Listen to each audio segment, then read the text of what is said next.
Hello everybody, I'm Krishna Abhishek and you're watching the Kapil Sharma Show. Subscribe to Live Comedy and hit the bell icon. तो आप सबकी जोरदार तालियों के बीच please welcome legendary actors mister Raj Babbar ji and Jaya Prada ji. Wow! एक बार जोरदार तालियां जया जी और राज सर के लिए। राज सर, जया जी, आप दोनों का बहुत बहुत स्वागत है। आज आप पहली बार दोनों हमारे शो पे आए हैं, बहुत अच्छा लग रहा है आप दोनों को देख के। बहुत बहुत शुक्रिया। मुझे तो इतनी खुशी हो रही, खाली अर्चना जी को घबराहट हो रही है। क्यों? नहीं, आप दोनों पॉलिटिशियन भी है ना, तो ये पॉलिटिशियन से बड़ा डरती हैं। बनता भी इनका, इन्होंने भी एक किसी की कुर्सी खाई थी, उनको लगता है कि शायद कोई पॉलिटिशियन और कम एक्टर आ रहे हैं तो हमारी ना कुर्सी खा जाए, पर वो अपनी अपनी कुर्सी पे विराजमान है। अर्चना जी, आपको घबराने की जरूरत नहीं है। आइए जया जी, बहुत बहुत स्वागत है आपका। आइए राज सर, जोरदार तालियां एक बार राज सर और जया मैम के लिए।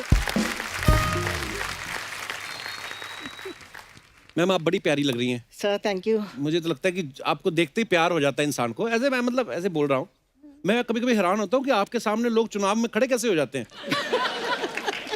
वो चुनाव लड़ने के लिए, मैं कसम से मेरे सामने ऐसी उम्मीदवार हो ना, मैं तो पार्टी का सीट छोड़ के अब वोट वाले दिन वोट भी इनको डाला हूँ।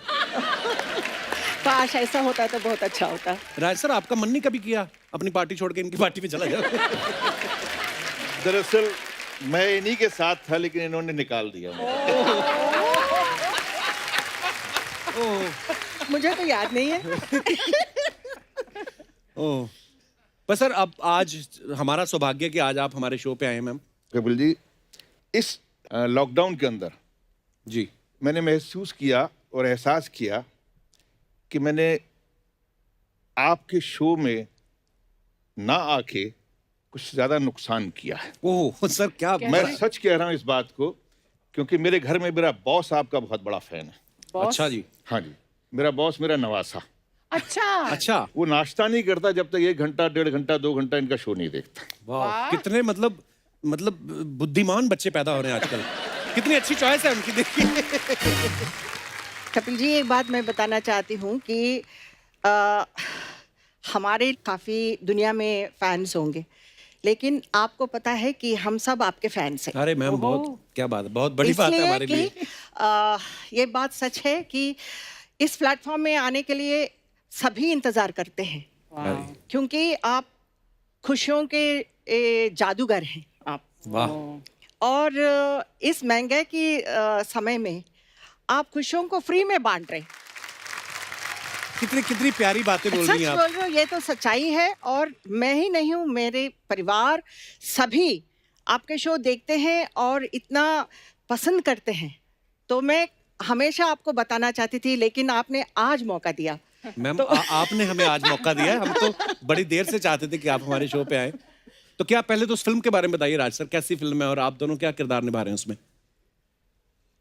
दरअसल ये फिल्म का एक जो नुआन है वो बहुत ही सीधा और खासकर पंजाबियत से बहुत जुड़ा हुआ है। अच्छा जी। कि ये बाहर रहते हैं, NRIs हैं, हिंदुस्तान में पैसा वैसा कमा के आते हैं, और इनका एक बुज़ुर्गों का एक उम्मीद थी कि हम जो है यहाँ पे कुछ नेक काम करें, सिखाए थे। तो ये अपना सारा पैसा वैसा इकट्ठा करके और अपनी हवेली को गुरु गोविंद सिंह जी के नाम पर एक अस्पताल बनाना चाहते हैं। अच्छा जी। जो कुछ ऐसी लोग जो होते हैं जिनको पैसे से ज़्यादा मोहब्बत होती है, और ख़ासकर जो है रिश्तेदार ही होते हैं। ओके। तो वो रिश्तेदारों ने कुछ ऐसे हालात पैदा कर दिए कि ये पूरा का पूरा परिवार जो है उन्होंने ख़त्म कर दिया। लेकिन किसी तरीके से इनको निकाल दिया गया, और वो तमाम लोगों की जो रूह है उस हवेली में बस जाती है, और वो कोशिश करती है कि किसी भी सूरत के अंदर यहाँ पर हमारे बुजुर्गों की जो आस थी वो पूरी हो। वाह, क्या बात है, बड़ा खूबसूरत प्लॉट है सर। सर, आप दोनों ने साथ में बहुत सालों बाद शायद काम किया है ना? जी। कितने सालों बाद काम कर रहे हैं आप साथ में? मुझे लगता है कि 20 साल 18-20 साल हुए। तो आपको साथ में कोई अच्छी स्क्रिप्ट नहीं आ रही थी, या पार्टी के विचार नहीं मिल रहे थे आपस में, इसलिए नहीं साथ में आ रहे थे? विचार तो इनके साथ तो मिल रहे थे।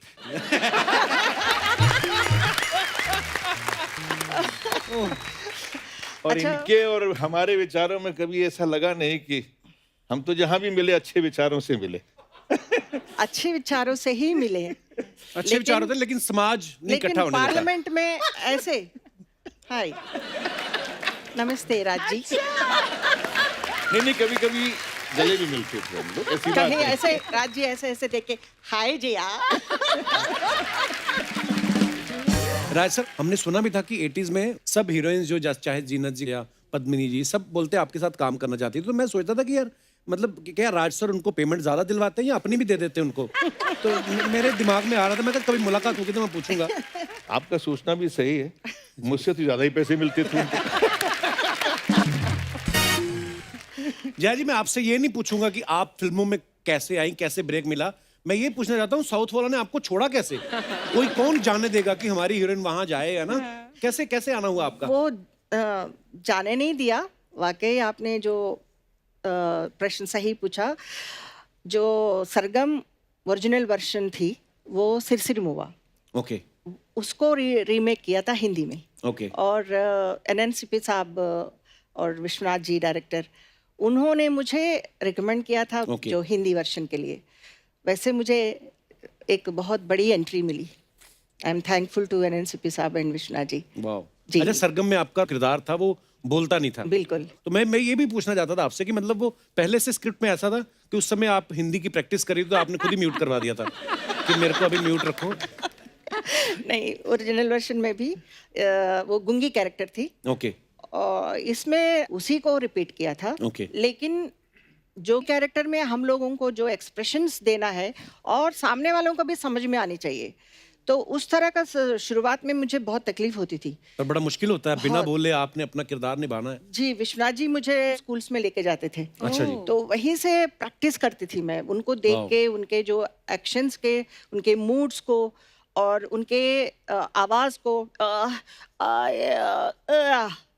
मेरे को समझ में नहीं आया तुम क्या बोल रहे हो। तो इस तरह का जो आवाज देना है वो मुझे आदत पड़ गई थी। अच्छा, तो बाद में जो भी फिल्म करती थी, मुझे जो डायलॉग बोलने के बाद वो साउंड कंटिन्यू होता था। आपको समझ में नहीं आ रहा ऐसा। तो उसको छुड़ाने के लिए बहुत कुछ प्रैक्टिस करना पड़ा वाह। मुझे। थैंक गॉड, बट पिक्चर में तो लोगों को समझ में आई कि मैं क्या बोल रही हूँ। अरे क्या समझ में, आज तक हमारी याद में वो पिक्चर कमाल की पिक्चर थी। और वो गाना तो डफली वाले जी। डफली बजा, जी। वो देख लो, मतलब आज अभी भी वो गाना कहीं ना कहीं हम सुन ही लेते हैं बजता हुआ। एक बात ऐसे मन में आ रही थी मैम, जब आप पहली बार पार्लियामेंट गई थी, एक बार तो सारे एमपी घूम ही गए होंगे ना? हाय हाय, हैं? ऐसा हुआ था? जी। सब लोग तेरे जैसे नहीं होते कपिल। मैं आपको अंदर की बात बताऊं, सब लोग मेरे जैसे ही होते हैं, मानता कोई नहीं। राय सर, जब इंसाफ का तराजू, मैं तो आज में ऐसा किरदार निभाया आपने उसमें, मतलब कमाल के। क्या स्टनिंग जो आपने किया ना राज जी उस फिल्म में। पहली बार किसी नेगेटिव कैरेक्टर ने इस तरह से दर्शाया था किसी द सीन्स, और बहुत मुश्किल सीन्स थे। But I remember when I watched that film, I was so impressed and really honestly I thought as who is this actor, and I was so thank you happy so when I much. Met वाह, actually बहुत कमाल की, मतलब बहुत कमाल की अदाकारी से। राज सर, जब आपके घर वालों ने देखी इंसाफ का तराजू, उनका क्या रिएक्शन था आपका, क्योंकि उसमें नेगेटिव किरदार था? सर ये बड़ा अजीब सी एक है। मेरी माँ अभी हैं, तो पहली बार, जैसे मैंने कहा कि हम लोग मिडिल क्लास फैमिली के थे, विज्ञान जी। भवन के अंदर इसका शो हुआ दिल्ली में। अच्छा। डिस्ट्रीब्यूटर ने कराया था, तो मैं अपनी फैमिली को लेके गया, मेरी माँ भी गई साथ में। तो नेचुरली पीछे बैठे हुए फिल्म देख रहे थे। तो फिल्म के दौरान जीनत अमान तक तो ठीक था, जैसी पद्मिनी कोल्हापुरे वाला सीन आया, तो आप दिल्ली की ऑडियंस से और उस नॉर्थ की ऑडियंस से वाकिफ हैं जी। तो जब वो फिल्म की बुराई या किसी एक्टर की ऐसी करते हैं तो कोई छोटी मोटी नहीं, बड़ी बड़ी देते हैं। तो उन्होंने बड़ी बड़ी देना शुरू किया और मेरी माँ ने रोना शुरू किया। ओह, और मेरी माँ ने मेरे बड़े धीरे से कहा कि पुत्र ਅਸੀਂ थोड़ा खा लांगे। क्या कहा? कि हम थोड़ा खा लेंगे, तू ऐहो जे काम ना करे। यकीन मानिए, जब मेरी माँ ने कहा कि पुत्र यहो जा काम ना करया कर, थोड़ा खा लेंगे, this was a big compliment to me compliment कि एब्सोल्युटली मैं मतलब अपनी बात कह सका, वाह अपने डायरेक्टर ने जो मुझे कहा था मैं उसको निभा सका, और यही वो डायरेक्टर चाहते थे। चोपड़ा साहब चाहते भी यही थे, and credit goes to Zeenat Aman. And उनकी चोट भी लगी, गिरी भी, मैंने बांधा भी, सब कुछ किया, वाओ बट सैल्यूट करता हूँ कि मेरे ख्याल से इस तरह का कोऑपरेशन किसी एक्टर से मिलना वाह बहुत बड़ी बात है। और इस सब के बावजूद भी उन्होंने मेरे काम की तारीफ की, और मुझे लोगों के बीच में इस बात को कहा कि ही इज गुड। पहचान यही है। सर मैम आप ने 80s में सब तकरीबन सब हीरो के साथ और आपने भी सब एक्ट्रेसेस के साथ काम किया है। कुछ सवाल हैं जो होते हैं लोगों के मन में, क्यूरियोसिटी रहती है उनको जानने की, तो ये लोग पूछना चाहते हैं कि आपको बताना, मैं आपको कुछ लाइनें पूछूंगा, आपको बताना कि ऐसे कौन करता था आपके को स्टार्स जिनके साथ आपने काम किया है। सेट पे लेट कौन आता था सबसे ज्यादा? राजेश खन्ना जी बहुत लेट आते थे। अच्छा जी, नॉर्मली मैं साउथ की रहने वाली हूँ और साउथ में ज़्यादा काम करती थी, तो मैं 7 बजे मतलब 7 बजे ऑन सेट रहती थी। वाह तो यहाँ आने के बाद 9 बजे सेट पे रहने का कॉल देते थे। लेकिन मैं आने के बाद मेकअप करके फिर मैं पूरा दिन मैं वहाँ पे कमरे में बैठती थी मेकअप रूम में। अराउंड 8 o'clock आते थे इवनिंग, 8 PM।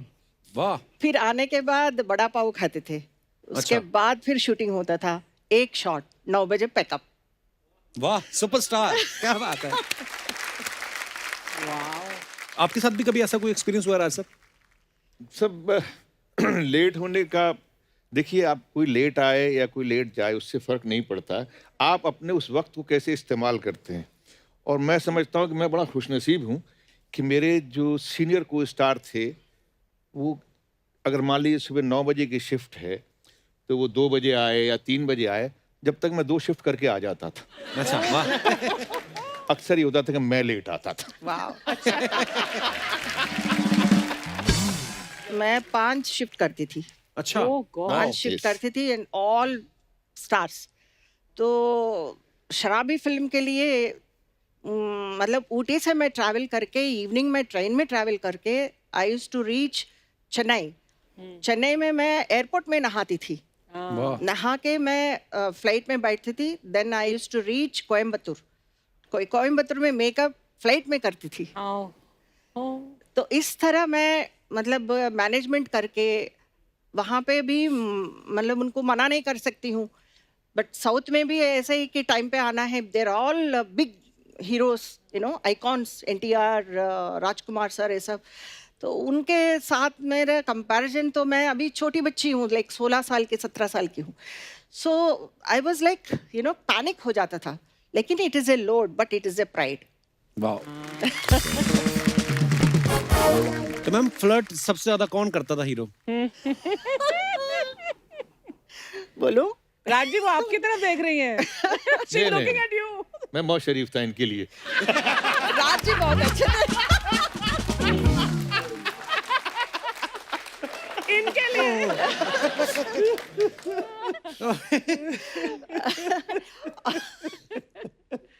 मैं बोलूं? नहीं बोलूं? नहीं बोलिए, प्लीज बोलिए। मैम। धर्म जी।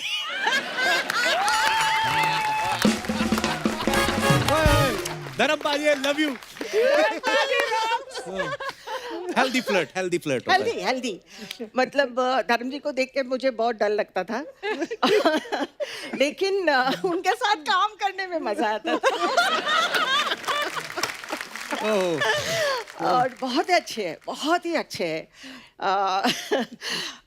काफ़ी कंफर्टेबल, मतलब एक होता है ना कि फ्रेंडली नेचर के लिए कोशिश करते हैं कि गाने में ठीक हो और एक फ्रीडम हो। इस तरह का धर्म जी बहुत करते थे। लेकिन कभी कभी उनका मन करे तो छोटे छोटे जो हेल्दी फ्लर्ट भी करते। For more updates, subscribe to our channel, click the show links and enjoy watching the videos.